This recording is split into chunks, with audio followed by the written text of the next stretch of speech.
It's interesting. Brzezinski spelled everything out very clearly. It's Russia, Iran, and China as the three potential blockages to American primacy in Eurasia, and then all of these geopolitical pivots around each of them so that they can be somehow brought down with regime change or defeated in war if it happens to be. And I mentioned one of the big mistakes that Brzezinski made, a fundamental flaw of the whole analysis. He said Russia will never be able to resist this because American technological dominance is so secure, unchallenged. So ultimately, Brzezinski thought American power, not soft power, not propaganda power, not InfoWars or narrative power, but the fundamentals of industrial production and technology, in the end will dominate. And that we know is not true. But the second point that he made was the big risk is that China, Russia, and Iran will get together. And then he says in 1997, no American will let that happen. And of course, that's exactly what America has done. I think it's deeper than just a tactical response of the three of them facing this American hubris. I actually think that the fit in Eurasia is a very good fit, thank you, that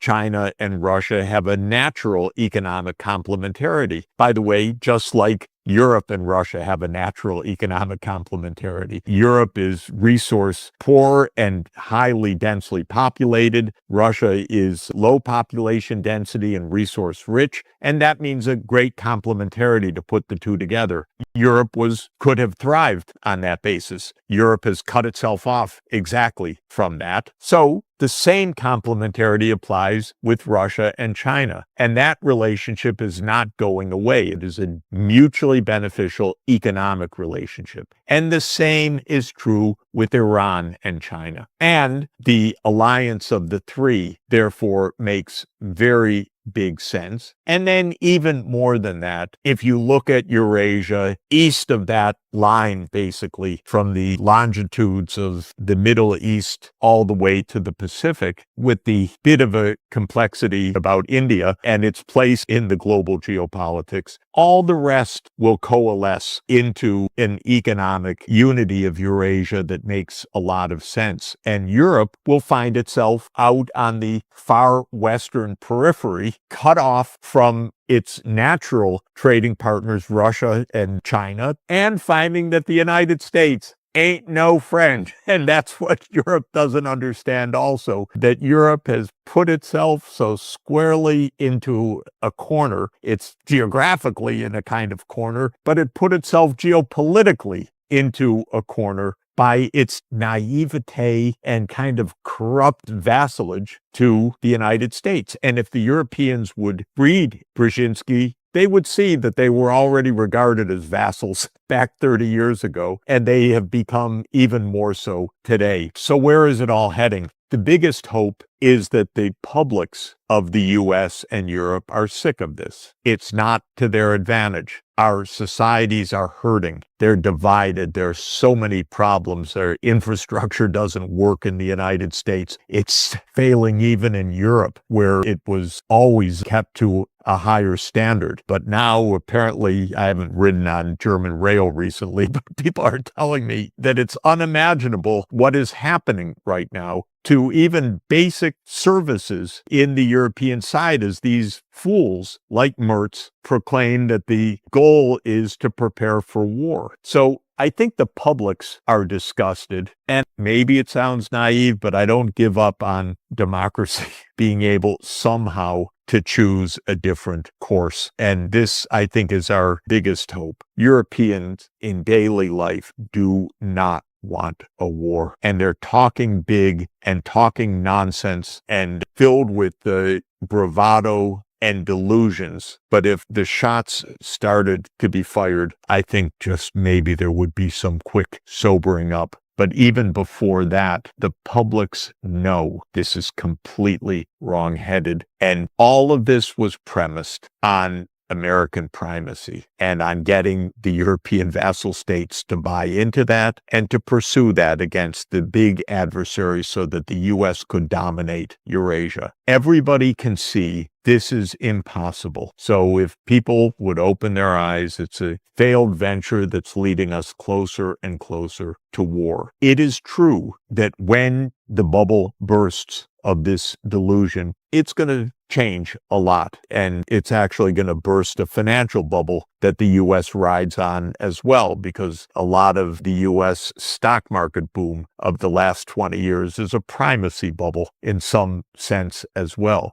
So there's going to be a reckoning, and it's going to not be pleasant entirely, but it could save us to have a realism that arises from all of this. But right now, don't count on the realism coming from Washington or Brussels or Berlin. But if it comes at all before mass destruction, it will come from the general public. What's so interesting, I was quite deeply involved in those days on the economic issues of what was a state of collapse, a financial crisis, a systems change and transformation, and everything signaled in the brightest possible blinking lights. We can have peace now because the Russians want peace. Time to build. And I put forward specific proposals, help the Russian economy, help them to stabilize financially and so forth, all of which were rejected by the U.S. government because the U.S. government didn't want peace. It wanted primacy. It didn't want Russia to get back on its feet. And Brzezinski said it. Maybe Russia will break apart into 3 different weak states, a European Russia, a Siberian Russia, and a Far East Russia. And there'll be a loose confederation. What a great vision, but it was all in the service of American primacy. And we just had Rutte, this fool who purports to somehow represent the security of the West, but is complete disaster. But he says, yes, what is NATO? NATO is in the service of American power projection. Yes, well, that's true. And the American idea has not changed to this moment, which is that America works for primacy. And primacy says it's not good enough to be safe. It's not good enough to have security. It's not good enough to have prosperity. You have to dominate. And the rest of the world doesn't want to be dominated this way. And Russia doesn't want to be dominated by the United States. And China certainly doesn't want to be dominated by the United States. And Iran doesn't want to be dominated by the United States. And what Brzezinski got completely wrong, and his book was not only putting his own views, he was explaining how Washington thinks about these problems. But his point, which is the biggest mistake of all, he said America will succeed in primacy because it's basically unchallenged economically and technologically, and no one can come close to it. And that is simply false. And it was falsified over the next 30 years, especially by the rise of China. And what the United States got completely wrong about Iran, and continues to get wrong, is that it thought Iran is some medieval failed state that will crumble when American military technology hits them. And Iran, of course, is quite the opposite. It is a highly technologically sophisticated state that has worked for decades now to prepare a defense against American war on Iran. And the results are there for all to see. But it doesn't stop the American war machine. And I think that there's another point that's probably quite obvious to everybody, but if you're running this primacy strategy, then part of your game is creating the primacy bubble. You have to have everyone, to the extent possible, believe that you are the unchallenged power. Even the Athenian generals explain this to the Melians in the famous dialogue, that they couldn't let Milos be neutral because that would show weakness by the Athenians towards others within the Athenian camp. Well, the Americans cannot admit defeat. Defeat only is admitted in very strange circumstances. Usually, for example, the Vietnam War ended after Nixon resigned. That's what enabled it to finally end, because the next president, Ford, said, okay, we're basically closing shop. It wasn't his. Trump had that opportunity to end this debacle in Ukraine. That's why some of us, I thought that he would actually try to do so, but he's too weak, basically too beholden to the Palantirs of the world to do any such thing.